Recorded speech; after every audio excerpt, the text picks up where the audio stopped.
성경 봉독은 에베소서 5장 8절에서 9절 말씀입니다. 너희가 전에는 어둠이더니 이제는 주 안에서 빛이라. 빛의 자녀들처럼 행하라. 빛의 열매는 모든 착함과 의로움과 진실함에 있느니라. 아멘.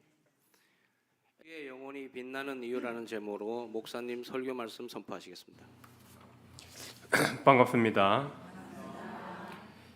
참 좋으신 우리 주님의 은총과 평강이 예배 자리에 나오신 모든 분들 위해 함께 하시길 축원드립니다. 첫 번째 스크린을 띄워주세요. 이맘때쯤이면 단풍이 한창입니다. 어떻게 아시는 얼굴이 있나요? 어제 맑고 청명한 날씨에 예전도와 함께 삼성산에 다녀왔습니다. 삼성산은 세 분의 성인이 수도했던 곳으로 알려져 있습니다. 그래서 그 세 분의 성인이 집을 짓고 수도를 했다고 해서 삼막사 그 위에 이제 삼성산이 있습니다. 우리는 그 삼성산에서 이제 국기봉을 올라갔는데 그 봉우리에 전설에 의하면은 원효대사가 신라시대 원효대사가 그곳에서 수도를 해서 도를 이루었다고 합니다. 그곳을 다녀왔는데요. 우리 중에는 어제 80이 다 되어 가시는 분도 계셨는데 정상을 밟았는데 의지의 성도교의 성민이라는 것을 새삼 깨닫게 되었습니다. 그분들은 아무도 못 말립니다. 며칠은 이제 무리하시지 마시고 몸을 잘 아끼시기 바랍니다. 저는 개인적으로 가을 날씨를 좋아하는 편입니다. 가을의 시원함, 그 쾌적함, 상쾌함이 저의 체질과도 잘 맞는 것 같기도 하고요. 두 번째 스크린을 보면 이제 제가 효창공원을 산책하면서 찍은 것인데요. 무슨 차이가 느껴지시나요? 어두울 때 이제 해가 떴을 때, 빛이 들어올 때, 이제 해가 중천에 있을 때 이렇게 조금 대비를 시켜봤습니다. 인간이 진리의 빛을 만날 때와 만나지 않을 때의 차이는 그 이미지가 이와 같지 않을까 그런 생각을 해보았습니다. 세 번째 스크린을 보면 철학적으로 본다면은 플라톤의 동굴 비유가 빛과 어둠의 이미지를 잘 표현해 주고 있다고 생각을 합니다. 플라톤의 동굴 비유는 다들 잘 아시겠지만 요점은 이렇습니다. 죄인들은 묶인 채 지금 동굴 안 벽만 바라보고 있습니다. 동굴 벽에 비춰진 그림자들만 보고 생각하고 판단하고 그렇게 살아가고 있습니다. 그런데 그 죄인이 이제 동굴 밖의 세상은 경험하지 못했는데 동굴 밖을 나오게 되면서 그동안 자기가 보고 살고 생각하고 판단했던 것은 다 사실이 아니라 거짓이고 그림자였다는 것을 깨닫게 됩니다. 그동안에 나는 무지 가운데 살았구나. 그래서 동굴 밖으로 나온 이제 사람은 진리의 세계 참빛과 만나게 되었다는 것입니다. 오늘 하나님이 주신 성경 말씀이 강조하는 것도 바로 이것이라고 생각을 합니다. 예수 그리스도를 알기 전에는 어둠이었습니다. 진리를 몰랐고 지혜도 없었고 그림자만 보고 살았습니다. 그 그림자를 보고 아웅다웅하면서 서로 시기질투하고 미워하고 정오하면서 그것이 진짜라고 붙들고 살아갔던 것입니다. 이것이 집단적이 되면은 전쟁을 하고 살인을 하고 폭력을 휘두르고 약탈하고 지배하고 억압하고 빼앗게 되는 것입니다. 인류의 역사가 어둠 속에 처해 있을 때 하나님께서 인류에게 그동안 감추어 오셨던 비밀을 드러내셨는데 바로 예수 그리스도를 통해서 하나님께서 그동안에 감추어 오신 비밀을 드러내셨습니다. 즉 하나님께서 예수 안에서 계시되신 것입니다. 나사렛 예수의 빛은 정말 강렬했습니다. 네 번째 스크린을 보면 나사렛 예수의 빛과 만났던 그 강렬한 빛과 만났던 사람들은 좋고 긍정적으로 변화했습니다.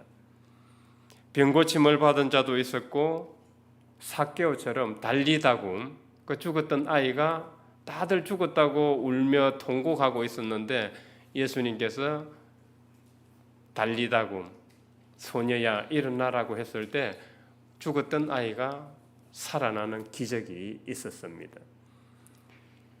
삭개오처럼 그 욕심쟁이가 자기가 가진 것을 예수의 빛과 만나면서 자기가 가진 것을 절반을 가난한 자에게 나누어 주겠다고 선포했습니다. 그동안에 그 당시 귀신 들린 사람들이 많았는데 예수님 당시에 귀신 들린 사람들이 많았다는 것은 은유적으로 본다면은 로마의 그런 억압 그리고 그 과도한 세금 이렇게 딱 가져가니까 사람들이 살 수가 없는 겁니다. 그러니까 미칠 수밖에 없었던 거예요. 살아갈 수가 없으니까. 그래서 성경에서 미친 사람들이 많았던 것은 예수님이 미친 사람들을 귀신 들린 자들을 고쳐준다는 것은 은유적으로 본다면 그 당시 사회상이 제정신으로 살아갈 수 없었기 때문에 미쳐가는 사람들이 많았기 때문에 이런 사람들은 삶에 어떤 희망과 소망도 있을 수 없었습니다. 예수의 강렬한 빛과 만나면서 그들은 하나님 나라에 대한 소망을 품고 살아갈 수 있었던 것입니다. 특히 예수님의 제자들은 그 나사렛 예수의 강렬한 빛 안에서 오늘 우리 교동문에서 읽었듯이 진리에 의해서 자유롭게 되었어요. 그동안 자기를 옥죄고 속박하고 있는 그런 것들로부터 어둠의 세력으로부터 자유할 수 있었어요. 그렇기 때문에 성령께서 임하시게 되었고 그들은 성령과 동행하면서 복음을 전파할 수 있었습니다. 그래서 사도행전을 무슨 행전이라 그런다고요? 성령행전이라 그런다 그러죠. 제자들에게 성령이 임해서 진리 안에 자유로워졌으니까 성령이 임해서 성령과 동행하면서 복음을 전했다 해서 성령행전이라고 하는 것입니다. 오늘날 그리스도인들에게도 우리들에게도 성령은 분명히 함께하고 계십니다. 지금 여러분들께서 주말에 또 주일에 어디 가지 않고 이 예배의 자리에 나오게 된 건 역시 성령의 동행입니다. 그렇지 않다면은 어떻게 우리가 이 자리에 있겠습니까? 우리가 이성적 논리적으로는 보이지 않는 하나님을 믿을 수가 없습니다.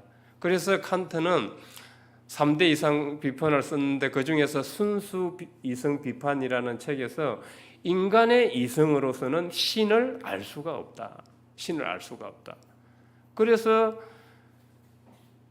이 칸트의 철학으로 봐서도 인간의 이성은 과학과 논리를 근거로 하기 때문에 과학과 논리로 근거를 한다면 신을 증명할 방법이 없는 겁니다. 그래서 우리의 이성과 지성으로서는 하나님을 알 길이 없어요. 그 보이지 않는 하나님을 믿고 예수 그리스도 안에서 하나님이 계시되었고 그분을 메시아로 그리스도로 믿고 간다는 것은 성령께서 함께 하시지 않으면 실제로는 불가능해요. 그래서 믿음은 하나님이 주신다고 하는 것입니다.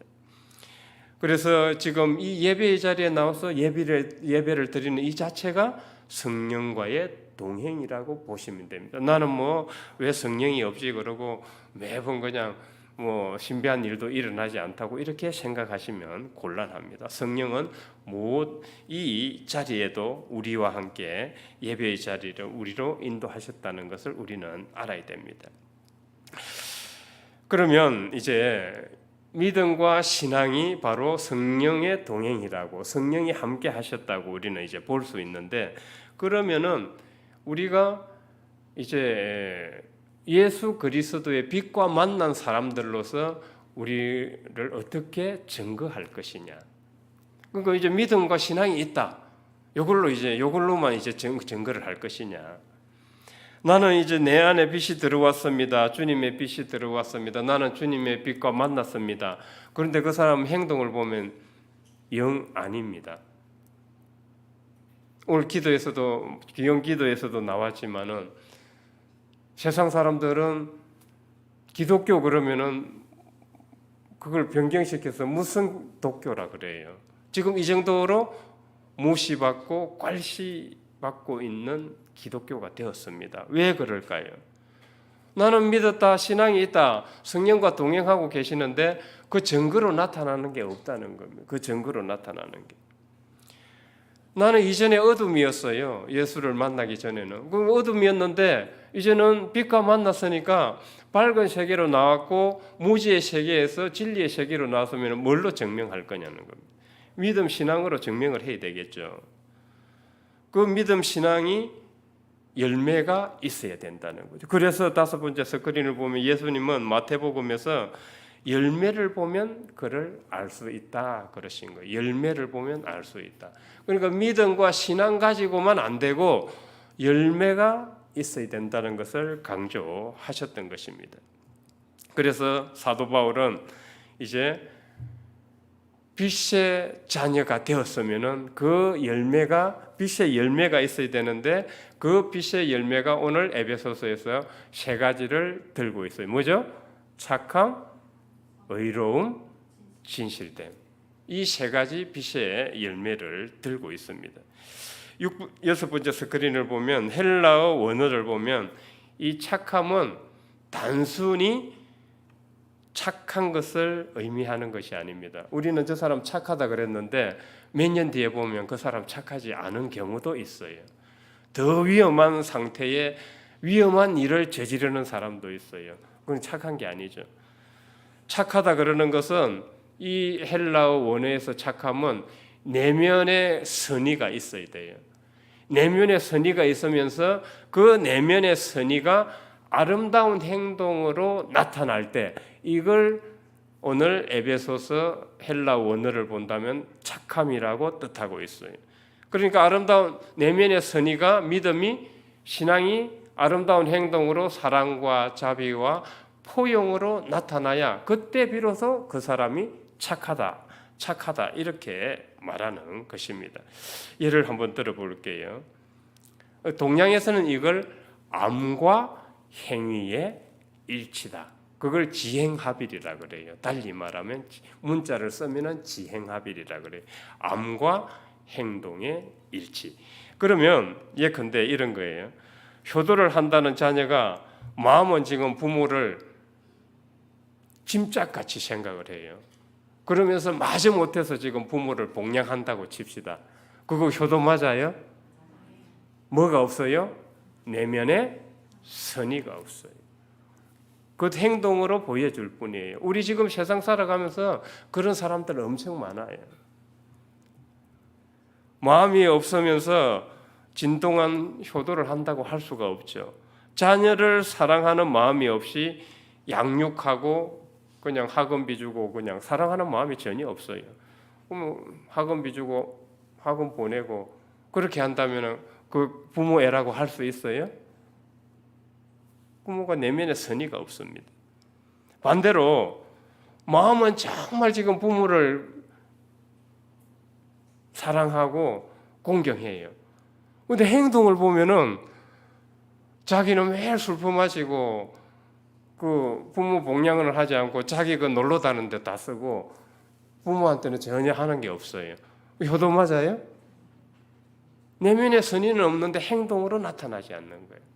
행동으로 나타나지 않는 거예요. 그래서 오늘 성경이 말하는 이 착함은 우리 내면의 선의와 아름다운 행동이 서로 잘 조화를 이룰 때 그게 바로 착함이다. 어둠의 세계에서 밝음의 세계로 나왔다는 것을 증거하는 것이라고 사도 바울은 강조하고 있는 것입니다.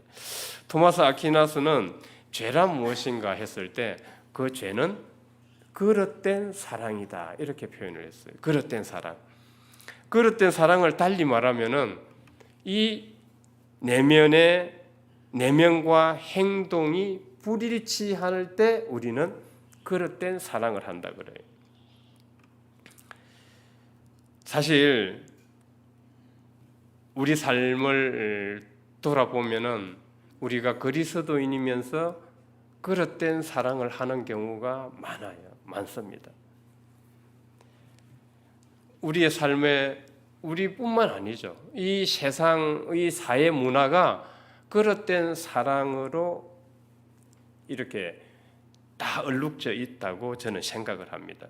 이 그릇된 사랑이 이제 우리 사회 문화의 지배 이념이 됐어요. 지배 이념이 돼가지고 우리의 삶을 강요하고 억압하고 고통스럽게 만들고 있습니다. 저는 이번에 한강 작가가 쓴 이제 채식주의자를 한번 읽어봤습니다. 뭐 각자 읽어보셨겠지만 소감이 다를 거라 생각을 하는데요. 저는 채식주의자를 읽고 난 후에 이 그릇된 사랑이 집단화되어서 우리 사회 전반 문화에 깔려 있고 그것이 우리 개인의 삶을 강요하고 억압하고 고통스럽게 만든다는 것을 저는 느끼게 되었습니다. 영애라는 주인공은 어느 날 채식을 하게 되죠. 채식주의자가 되자 이제 남편과 가족은 걱정이 이만저만이 아닙니다. 왜 그럴까요? 이제 얼굴이 몸에 살이 계속 빠지고 야위어져 가요. 그리고 이제 의욕도 없고 의욕이 예전 같지 않습니다. 영애의 채식을 중단시키기 위해서 이제 온 가족이 이제 모이게 됩니다. 그래서 강제적으로 이제 막 융단 폭격 같은 거예요. 뭐 부모님, 뭐 자기 남동생, 자기 언니 할 거 없이 막 융단 폭격을 이제 고기 먹이려고 융단 폭격을 하는 거예요. 영애가 완강히 거부를 하죠. 완강히 거부를 하자 나중에 그 아버지가 뭐 엄청 폭력을 행사했던 아버지인데 그 아버지가 이제 사위와 자기 아들로 하여금 이제 자기 딸 영애를 꼼짝 못하게 붙들게 하고 어떻게 해요? 고기를 이제 강제적으로 입에 막 밀어 넣습니다. 목적을 위해서는 수단이 문제가 되지 않아요. 목적을 이루기 위해서는 수단이 문제가 되지 않아요. 결국 영애는 완강히 거부하고 칼로 자기 손을 그어서 극단적인 선택을 하려고 합니다. 저항을 하게 되죠. 그렇게 해서 영애는 이제 미친 사람 취급받고 가족으로부터 이제 완전히 이제 정신병자로 취급을 받게 됩니다. 그 영애 언니가 영애를 끝까지 돌보지만은 언니 역시 영애를 받아들이지 못하고 이해하지 못하고 정신병동에 보내게 됩니다. 실제 영애는 멀쩡해요. 멀쩡하고 정신 이상자가 아닙니다. 사회생활도 충분히 가능합니다. 그런데 누가 그를 만들었어요? 가족들이 사회가 그를 정신병자로 만들었습니다. 저는 채식주의자를 보면서 우리 사회 문화는 이 차이와 다양성을 받아들이는 데는 여전히 요원한 감이 있다는 생각을 하게 되었습니다. 영애의 채식주의자가 도덕적 결함이 있거나 범죄 행위가 아닙니다. 범죄 행위가 아니에요. 그런데 그 가족들은 범죄 행위로 범죄자처럼 대하듯이 영애를 대했어요. 그렇게 해서 정신병자로 만들고 영애는 결국 모든 이제 음식을 거부하고 나무가 되어간다는 이야기가 이 채식주의자입니다. 우리 이 모든 사회, 교회도 마찬가지겠죠. 지배적 이념이나 도덕적 기준이 있어요. 거기에 맞지 않으면은 어떤 성도나 개인을 이제 우리는 정죄하게 됩니다. 우리 교회나 사회에서 벌어지는 일이 우리 교회에서 벌어지지 않는다는 보장은 없습니다. 우리는 그래서 내가 지금 습관적으로 생각하고 있던 것과 그 판단이 과연 옳은지를 늘 행동으로 나가기 전에 감시를 해야 돼요. 감시를 해야 됩니다. 그렇지 않으면은 그것을 당하는 사람은 영예와 같은 심정으로 당할 수도 있어요. 우리 교회에서는 이런 현상이 일어나지 않도록 정말 빛의 자녀들이라면 그렇게 돼야 되겠죠. 어둠에서 이제 빛의 세계로 나가는데 계속 습관적으로 그 일을 하고 있다면 문제가 되겠지요. 두 번째 스크린을 보면은 다음 이제 어둠의 세계에서 빛의 세계로 나갔다는 그 두 번째 증거는 착함 외에 의로움입니다. 의로움. 이 의로움은 하나님의 법을 따라서 정직하고 공정하게 살아가는 것을 뜻합니다. 헬라어 원어를 본다면. 그렇다고 해서 세상의 법을 무시하거나 세상의 법을 받아들이지 않는다는 것이 아닙니다. 세상의 법과 도덕적 기준도 분명히 포함하며 살아갑니다. 그러나 세상의 법과 기준이 도덕적 기준이 하나님의 법을 충족시키지 못할 때가 많습니다. 예컨대 고리대금업 지금 세상에서는 은행이 합법적으로 하고 있죠. 하나님은 고리대금업을 좋아했습니까? 금지하셨죠. 그래서 레위기 15장에 보면은 7년째 안식일이 돌아오면은 그 빚을 어떻게 해줘야 된다 그랬어요? 빚을 탕감해줘야 된다. 이는 하나님의 법과는 일치하지 않아요. 세상의 법은. 그리고 고대에는 노예제가 당연시되었습니다. 그런데 하나님이 노예제도를 좋아하셨을까요? 안 그러면 이집트를 왜 해방을 시키셨겠어요? 출애굽을 통해서. 노예제를 반대하신 거예요. 그리고 하나님은 부자들이 가진 것을 부자들을 나쁘게 보지는 않습니다. 우리 오해하시면 안 되는데 부자들을 뭐 이렇게 지탄하고 그렇게 하면 안 돼요. 정당하게 돈을 버는 것은 하나님은 분명히 인정을 하십니다. 그런데 뭐가 중요해요? 나누는 게 중요해요. 나누는 게 중요해요. 그래서 누가복음에 보면은 가난한 자들과 나누지 않는 부자들은 어떻게 된다고요? 낙타가 바늘길을 통과하는 것보다 천국 가기가 더 힘들다. 그런 맥락에서 이해를 해야 돼요. 무조건 부자를 지탄하면 안 돼요. 정당하게 부자가 되는 것은 하나님은 인정을 하셔요. 대신 나누어야 된다는 이야기입니다. 그리고 복음서에 보면은 포도원 주인 비유를 통해서 능력에 상관없이 일한 시간에 상관없이 업무의 효율에 높고 낮음을 상관없이 하나님은 어떻게 하셔요? 똑같이 하루에 품삯을 지불하셨습니다. 지금 이제 이 챗 GPT가 유가 아니라 그랬죠. 지금은 생성은 AI가 지금 이번에 노벨 화학상을 어떻게 탔어요? 노벨 화학상을 그 AI 생성형 AI를 가지고 단백질 겹쳐져 있는 단백질 패턴을 분석을 했잖아요. 인간 석사급 이상, 석박사급 이상이 그걸 뭐라 그래야 되나 분석을 하려면은 어마어마한 시간이 걸린대요. 어마어마한 시간이 언제 될지도 몰라요. 그런데 AI를 쓰니까 어떻게 돼요? 순식간에 그 단백질 겹쳐져 있는 패턴을 다 이제 그 단백질 패턴을 분석하는 이유는 인류에게 혜택을 주려고 하는 거죠. 그걸 질병이라든지 이런 문제를 해결할 수가 있어요. 결국은 노벨 화학상을 AI에게 준 거예요. 저는 그렇게 생각을 해요. 그 정도로 지금 AI 시대예요. AI를 모르면은 시대에 뒤처져져요. 그래서 우리 아마 젊은이들은 지금 AI를 다 하실 거예요. 지금 설교도 AI가 다 써줍니다. 설교도 다 써줘요. 그런데 지금 제가 하는 설교 AI 설교일까요? 아니죠. AI는 이렇게 설교 못해요.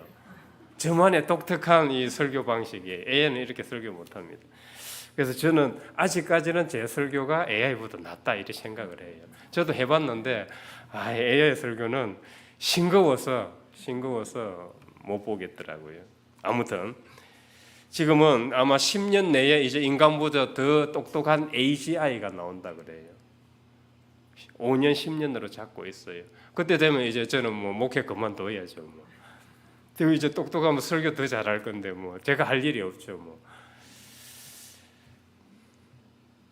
이 AI는 정폭기예요. 정폭기. 무슨 말씀인지 아시겠죠? 가진 자가 어떻게 된다고요? 더 가지게 돼요. 가진 자가 더 가지게 돼요. 하나님은 그럼 이 세상의 법은 자본주의는 그 논리예요. 가진 자가 더 가질 수도 돼요. 그런데 하나님은 그렇지 않아요. 정당하게 돈은 버는 것은 인정을 하지만은 가난한 자와 나누고 약자와 함께 가기를 원하는 게 하나님의 법이에요. 그래서 이 의로움이라는 것은 세상의 법과 도덕적 기준을 포함을 하지만은 하나님의 법이 우선이에요. 하나님의 법이 우선이에요. 그렇게 의롭게 살아가는 것이 바로 빛의 자녀라고 사도 바울은 강조하고 있는 것입니다. 끝으로 8번째 스크린을 보면은 진실함이 어둠에서 빛의 세계로 나오는 증거라고 사도 바울은 강조하고 있습니다. 이 헬라 원어로는 본질적으로 거짓이 없는 진정한 것, 이걸 진실됨이라고 합니다. 본질적으로 거짓이 없는 진정한 것. 성경에서는 본질적으로 거짓이 없는 진정한 것을 하나님의 마음과 하나님의 말씀을 언급할 때 지칭하고 있어요. 그러니까 하나님의 속성은 진실이라는 거예요. 진실. 정신과 의사이자 심리학자인 스캇백 박사는 거짓의 사람들이라는 책에서 악마는 우리 내면으로 들어와서 계속 우리로 하여금 거짓을 조장하게 만든다 그래요. 지금 잘 생각해 보십시오. 우리 살아가면서 얼마나 진실한지. 부부간에 정말 솔직하게 진실된가요? 부모와 자식 간에, 가족끼리 정말 진실되게 살아가고 있는지요? 성도들끼리 숨김없이 정말 진실된가요? 그래서 스캇백 박사는 이 우리 사회 전반 문화가 이 악마의 거짓에 의해서 지배받고 있다 이렇게 말하고 있어요. 그래서 악마는 거짓이고 하나님은 진실이라는 것입니다. 어둠의 세계에서 밝음의 세계, 빛의 세계로 나왔다면은 진실됨이 있어야 된다는 이야기입니다. 문제는 이제 우리가 빛의 자녀로서 착함, 의로움, 진실됨 이 열매를 맺어야 되는데 빛의 열매를 맺어야 되는데 우리 개인의 노력과 의지로 이것이 가능한가 하는 거예요. 문제는 경험적으로 어떻습니까? 쉽지 않습니다. 쉽지 않습니다. 저 역시도 마찬가지입니다. 겸손해서가 아니라 안 돼요. 잘 안 됩니다. 9번째 스크린을 보면 그럼에도 불구하고 우리는 빛의 열매를 맺으려고 노력해야 합니다. 그러나 이 노력과 의지로서는 역부족입니다. 노력이라는 것은 우리의 노력과 의지라는 것은 한계가 있어요. 자, 이제 연말이 다 되어 갑니다. 연초에 세웠던 계획 생각나시나요? 한번 떠올려 보십시오. 잠시. 지금 생각나시나요? 잘 안 나죠. 작심삼일이에요. 우리의 의지력과 노력이라는 것이 이래요. 연초에 뭐 다이어트, 금년, 금주 이런 뭐 여러 가지 새벽기도 뭐 이런 거 계획을 세워 놓으셨을 거예요. 얼마나 가요? 그래서 작심삼일이라는 말이 그래서 있는 겁니다.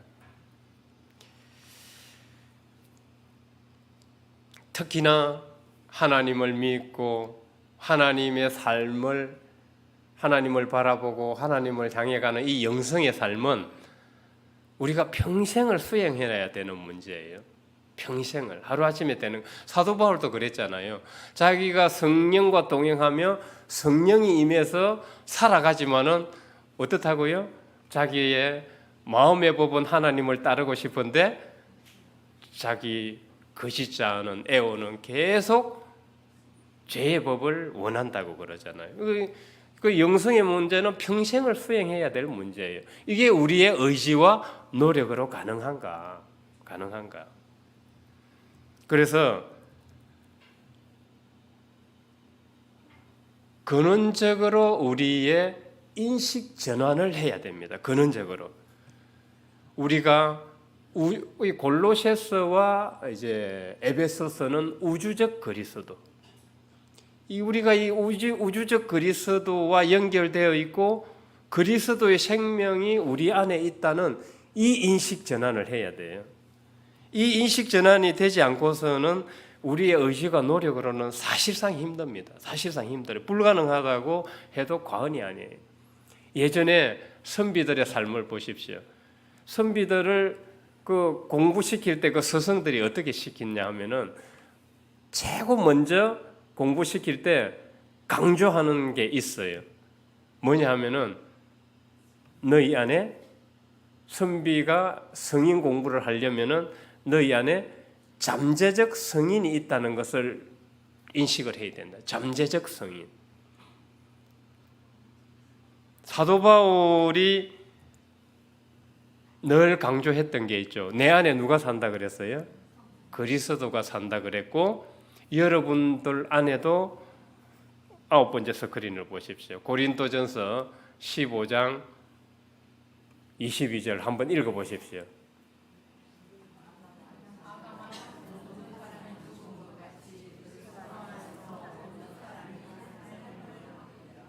예. 그리스도 안에서 그리스도의 생명이 있다는 이 인식의 전환이 있지 않고서는 사실상 우리의 변화는 어렵습니다. 우리의 변화는 어렵습니다. 우리는 지금껏 초월적인 하나님만 바라보고 왔을지도 모르겠습니다. 우리 안에 내재하신 그리스도를 소홀히 했어요. 그 증거를 한번 들어볼게요. 지금 예배 때는 거룩하게 행동을 해요. 초월적 하나님께 죄를 지으면 안 되기 때문에 잘 보여야 되기 때문에 또 혹시 뭐 내 직장에 또 무슨 안 좋게 만드실 수도 있고 그죠? 내 일을 순조롭지 않게 어렵게 만드실 수 있다는 그 무의식적 강박관념이 있어가지고 어쨌든 교회에 와서는 거룩하게 조심하게 행동하려고 해요. 초월적 하나님께 죄를 지으면 안 되기 때문에. 그런데 교회 밖을 나갔어요. 보니까 행동이 영 아니네. 영 아니. 지금 내재적 그리스도가 어디에 있다고요? 자기 안에 있는데 지금 하나님이 자기 안에 계시다고 생각하면은 어떻게 행동을 해야 돼요? 어떻게 행동을 해야 돼요? 그렇죠. 교회 안팎이 똑같아야 됩니다. 똑같아야 돼요. 그래서 우리의 신앙을 볼 때 여전히 표면적, 표층적 신앙 안에 있는 거예요. 그냥 초월적 하나님만 바라보고 천국 가려고만 했지 실제로 자기 안에 내재적 그리스도가 계시고 자기의 몸이 거룩한 성전이라는 이 인식이 없어요. 내 몸이 거룩한 성전이라고 인식을 하게 된다면 함부로 생각하고 행동할 수 없게 되겠죠. 없게 되겠죠. 조심스럽습니다. 이것을 신독이라고 그래요. 신독. 하나님이 보시든지 안 보시든지 늘 상가 두려워하는 마음가짐으로 조심스럽게 행동하는 것을 말합니다. 그래서 우리가 빛의 자녀가 된다는 것은 단지 머리로만 동의하고 나의 의지와 노력으로 한다고 해서만 되는 게 아니라 우리의 근원적인 인식 전환을 해야 됩니다. 신비롭게도 그리스도의 빛은 성령의 하나님은 우리가 우리 안에 계신 그리스도를 인식할 때 아주 그 빛은 강렬하게 빛납니다. 그러나 우리는 이것을 알아야 됩니다. 돌멩이 하나를 언덕에서 굴러 내렸습니다. 그 돌멩이는 잘 굴러서 이제 내려가고 있는데 돌멩이가 생각을 합니다. 와, 내가 지금 잘 구르고 있구나. 자기가 지금 잘하고 있다고 생각을 해요. 잘 구르고 있다고 생각을 해요. 그런데 돌멩이를 구르게 한 힘은 어디 있어요? 그건 돌멩이는 생각을 못 합니다. 돌멩이는 자기는 지금 잘 구르고 잘하고 있다고 생각을 하는데 그걸 누가 하게 하신지는 자기는 좀 모르고 있어요. 그렇죠? 지금 모래사장에 어떤 무거운 것을 놨을 때 모래사장에 흔적이 생깁니다. 그 돌은 자기가 흔적을 냈다고 생각을 해요. 누가 냈어요? 그 돌을 들여다가 놓으신 분이 흔적을 낸 거죠. 우리는 이제 인식의 전환을 해야 돼요. 내가 지금 하고 있는 거 내가 물론 잘해서 하겠죠. 우리를 잘하도록 하신 분께서 우리 안에 계시고 또 우리는 그분이 계시다는 것을 생각하고 생각과 행동에서 조심스러워야 될 것입니다. 그렇게 해서 그리스도의 생명으로 우리의 영혼이 밝고 무지의 세계에서 진리의 세계로 들어가는 저와 여러분이 되시길 주님의 이름으로 축원드립니다. 감사하신 하나님 아버지, 우리의 영혼이 빛나는 이유는 그리스도의 생명이 우리 안에 계시기 때문입니다. 지금껏 저희들은 말로만 그리스도를 믿는다고 했지만은 우리 안에 생명으로 활동하시고 계신 그리스도는 잘 보지 못했던 것 같습니다. 이제부터는 초월적 하나님과 동시에 내재적 그리스도를 함께 보는 신앙으로 살아가겠습니다. 우리가 하는 모든 일이 내가 잘나서 내가 잘해서가 아니라 바로 우리 안에 생명을 주신 그리스도께서 계신다는 것을 이제는 알고 그리하여 우리의 영혼이 무지의 세계에서 밝음의 세계로 빛의 세계로 나아갈 수 있도록 인도하여 주옵소서. 예수 그리스도 이름으로 기도드립니다. 아멘.